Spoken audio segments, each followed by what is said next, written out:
नमस्कार। मैं आदित्य कुमार झा, सहायक शिक्षक प्रोन्नत मध्य विद्यालय पंजवारा कन्या, प्रखंड बाराहाट, जिला बांका में कार्यरत हूँ, पदस्थापित हूँ। जैसा कि ज्ञात है, प्रखंड बाराहाट मंथनगिरी मंदार की तलहटी में अवस्थित एक प्रखंड है, जो मंदार के उत्तरी दिशा में अवस्थित है। और यह एक ऐतिहासिक, बांका जिला का एक ऐतिहासिक धरोहर है, एक ऐतिहासिक स्थल है। मार्कंडेय पुराण एवं अन्य पुराणों में वर्णित काले ग्रेनाइट के एक ही चट्टान से यह पर्वत निर्मित है, और ऐसा माना जाता है कि यह भगवान श्री विष्णु का निवास स्थान है। इस पर्वत में दर्जनों कुंड हैं और गुफाएं हैं, कई मंदिर भी यहाँ पर अवस्थित हैं। यह 3 धर्मों की संगम स्थली इसे माना जाता है। तराई में सफा धर्म का मंदिर है, जबकि मध्य में नरसिंह गुफा है, शिखर पर वासुपूज्य की निर्वाण स्थली है। समुद्र मंथन का यह जो स्थल है, यह समुद्र मंथन में इसका प्रयोग किया गया था, इस मंदार पर्वत का। पौराणिक कथाओं में यह हमें मिलता है। और मकर संक्रांति के दिन यहाँ पर मेला लगता है। पापहरणी जो सरोवर है, ये पूरे भारत में विख्यात है। इसकी ऐसी मान्यता है कि इस सरोवर में स्नान करने से लोगों के सभी पाप धुल जाते हैं। और निश्चित रूप से ऐतिहासिक महत्व का यह स्थल है। आजकल इसे पर्यटक स्थल के रूप में विकसित किया जा रहा है। और पहाड़ पर चढ़ने के लिए सरकार के प्रयास से रोपवे का भी निर्माण कराया गया है। तो निश्चित रूप से बहुत ही गौरव की बात है।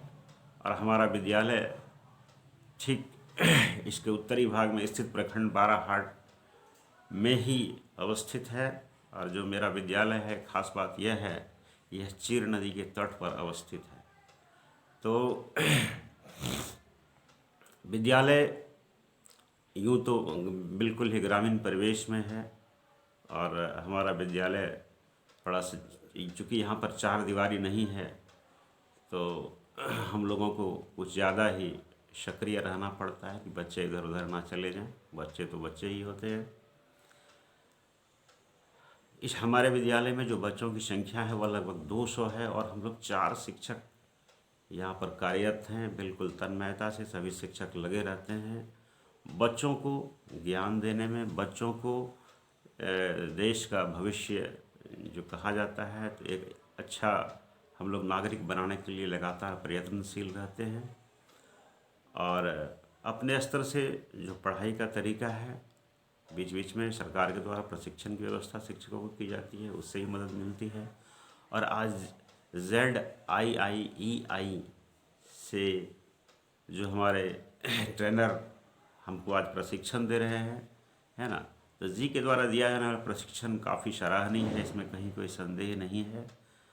जो तरीके बताए जाते हैं, जो आइडियाज़ हमें दिए जा रहे हैं बच्चों को शिक्षित करने के लिए, वो निस्संदेह प्रशंसनीय है। बिल्कुल अनुभव पर आधारित है ना। शिक्षण को बढ़ावा देने के लिए, बाल केंद्रित शिक्षण को बढ़ावा देने के लिए जी के द्वारा जो है सो यह प्रयास शिक्षकों के लिए किया जाता है कि शिक्षक बाल केंद्रित और अनुभव के आधार पर शिक्षण बच्चों को प्रदान करें। निश्चित रूप से काफ़ी अच्छा प्रशिक्षण हमें मिला है और अभी मिल भी रहा है।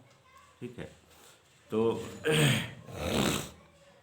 इससे जुड़ा हुआ है। इसमें पूछा गया था कि कुछ इनोवेटिव पाठशाला के बारे में, तो हम बताना चाहेंगे कि इनोवेटिव पाठशाला जो है, एक्चुअली यह जो है टीचर्स से, है ना, ऑल ओवर इंडिया से जो है सो टीचर्स से ही कंसेप्ट लेकर, आइडियाज़ लेकर, जो नवाचार की जो है ना पद्धति है, तो नए नए आइडियाज़ को कलेक्ट करके और शिक्षकों तक पहुंचाना, कि किस तरह से बच्चों के बीच बेहतर शिक्षण किया जा सके, आनुभविक शिक्षण किया जा सके, है ना।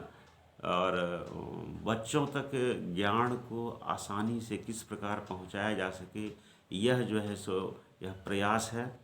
और जो इनोवेटिव पाठशाला है वह एक तरह से शिक्षकों के लिए एक गाइड है, जो यह बताता है कि इनोवेटिव आइडियाज़ को किस तरह से अपने क्लासरूम में रेगुलरली इम्प्लीमेंट किया जाए। किसी भी चैप्टर को डिफरेंट आइडियाज़ से पढ़ाने के लिए जो है ना, इनोवेटिव पाठशाला हमें काफ़ी मदद करता है। जैसे शिक्षकों को 1 2 3 इस तरह से 2 4 आइडियाज़ आते हैं किसी भी टॉपिक को पढ़ाने के लिए, लेकिन यदि हम इनोवेटिव पाठशाला पर चलते हैं तो वहाँ इस तरह के सैकड़ों आइडियाज़ हैं जिसको हम देख करके, जिसको पढ़ करके और बच्चों तक हम उसको वहाँ पहुँचा सकते हैं। और जो बच्चों का जो लर्निंग आउटकम्स है उसको हम आसानी से इसको हम बढ़ा सकते हैं। तो इसके बाद अंत में जो है सो हम बताना चाहेंगे कि हम चूँकि जो आइडियाज़ हमें मिले हैं इस ट्रेनिंग के दौरान, तो हम उनका इम्प्लीमेंट अपने विद्यालय में भी कर रहे हैं, बच्चों के बीच उसको पहुंचा रहे हैं और बच्चे इसमें काफ़ी रुचि ले रहे हैं। और इसके पूर्व जो सरकार के द्वारा जो निर्धारित 21 बिंदु था स्कूल के लिए कि समय से खुलना, समय से बंद होना, समय पर घंटी लगना, है ना, विद्यालय में शौचालय की उपलब्धता हो, पेयजल की उपलब्धता हो, छड़ी का प्रयोग ना हो, इस बहुत सारे बिंदु थे। तो उन सभी बिंदुओं पर जो है सो हमारी टीम वर्क कर रही है और हमें लगता है कि हमारा जो विद्यालय है बिल्कुल वह एक रोल मॉडल की तरह है। हमारा यह भी प्रयास है कि बच्चे हमारे जो है सो ड्रेस कोड में आए, क्योंकि गरीब परिवार के बच्चे, प्रेशर तो हम नहीं डाल सकते हैं, लेकिन एक रिक्वेस्ट हम गार्जियन से कर सकते हैं कि बच्चों को यूनिफॉर्म में भेजने से थोड़ा सा लगता है स्कूल का एक वातावरण कुछ अलग ढंग का लगता है। बच्चों में भी जो है सो काफ़ी हमें क्या कहते हैं, एक अच्छा उत्साह देखने को मिलता है। बिल्कुल डिसिप्लिन वे में, अनुशासन में रह कर के बच्चे पढ़ाई करते हैं, शिक्षा प्राप्त करते हैं, खेल खेल में ज्ञान प्राप्त करते हैं। और निश्चित रूप से हमें लग रहा है कि हमारा विद्यालय जो है सो इस दिशा में जो मार्गदर्शन हमें दिया जा रहा है या प्रशिक्षण के द्वारा या सरकार के द्वारा, तो हम उसका इम्प्लीमेंट कर रहे हैं। और जो है सो हमारी कोशिश है कि लगभग हम जो है सो जो सरकार की जो उम्मीद है, जो विभाग की उम्मीद है, हम उस पर खरे उतरें, तो हम उसके लिए कार्य कर रहे हैं। तो लास्ट में हम धन्यवाद देना चाहेंगे हमारे जो जी के ट्रेनर हैं राजीव जी, बहुत बहुत हम आपका आभार प्रकट करना चाहेंगे कि आपने हमें इतना अच्छा प्रशिक्षण आप हमें प्रदान कर रहे हैं और जो इनोवेटिव आइडियाज़ आपसे हमें मिल रहे हैं, तो उसके लिए हम जी का भी जो है सो जी की भी सराहना कर रहे हैं और आपका भी बहुत बहुत धन्यवाद, बहुत बहुत आभार। बस इस वीडियो में इतना ही। Thank you.